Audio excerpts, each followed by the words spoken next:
So back again, obviously there's two ways to run your bike, tubeless or non-tubeless.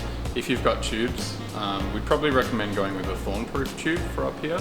There are quite a lot of thorns and prickles. Also the rock is pretty sharp, so having that extra protection is good. We'd also recommend you putting in slime or some other kind of sealant inside the tubes themselves.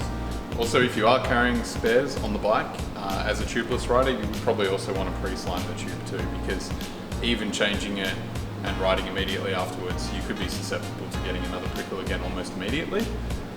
In terms of tubeless setups, the race sealant works really well up here, especially when it comes to sealing kind of bigger gaps in the tyres. Some of the thorns are pretty large, and having the extra protection from the race sealant will mean that it's going to seal up a little bit faster.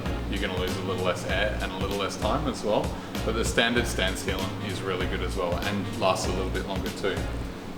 In terms of chain lube, we'd recommend going with a dry. Wet chain lube up here is really going to grab the dust, and it is pretty dusty with the loose over the hard pack. So, and especially if we're riding in a bit of a convoy as well, you're going to pick up a lot of dust and you don't really want that on your chain or your driveline. So go with a dry lube.